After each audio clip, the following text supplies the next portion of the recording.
ત્યારે તહેવાર અગાઉ જ આકાશમાં પતંગો ઉડવા લાગ્યા છે ત્યારે પતંગના ઘાતક દોરાથી અકસ્માતોની સંખ્યામાં રાજ્યભરમાં વધારો થઈ રહ્યો છે। ઘણા વાહન ચાલકોના પતંગના દોરાથી ગળા કપાતા મોત પણ થયા છે।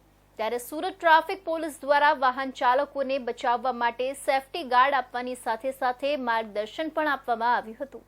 ઉત્તરાયણ પર્વને ધ્યાનમાં રાખી સુરત ટ્રાફિક વિભાગની ટીમ અલગ મોડ પર કામ કરી રહી છે।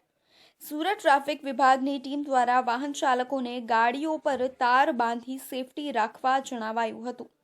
પતંગના દોરાથી બચવા માટે શું કરી શકાય તે બાબતે માર્ગદર્શન આપવામાં આવ્યું હતું।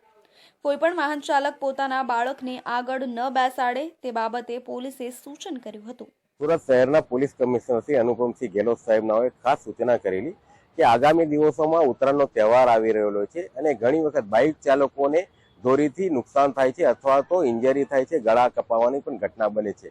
આવી ઘટનાઓ નિવારી શકાય તે માટે ટ્રાફિક વિભાગ તરફથી તેઓના બાઇક છે એની આગળ સેફટી ગાર્ડ લગાવવામાં આવે છે। અગર એને નહીં લગાવ્યું હોય એને અપીલ કરવામાં આવે છે કે આવા સેફટી ગાર્ડ લગાડે, લોકોના ગળા ન કપાય તે માટે નેક ગાર્ડ પહેરે, તેમજ કોઈ બાળકોને આગળ બેસાડતા હોય તો આવી દુર્ઘટના ન બને તે માટે બાળકોને પાછળ બેસાડે એ પ્રમાણેની અપીલ કરીએ છીએ અને દરેકને સમજ કરીએ છીએ।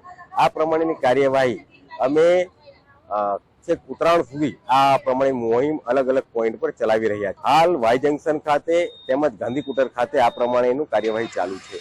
એસીપી એસઆર ટંડેલે કહ્યું કે દર વર્ષે ઉત્તરાયણમાં પતંગના દોરાના કારણે અનેક અકસ્માતો થાય છે। મોટાભાગે પતંગના દોરા માથે પડે તો બાઇક કે મોપેડ ચાલકના ચહેરાથી લઈને ગળાના ભાગે ગંભીર ઈજાઓ પહોંચતી હોય છે।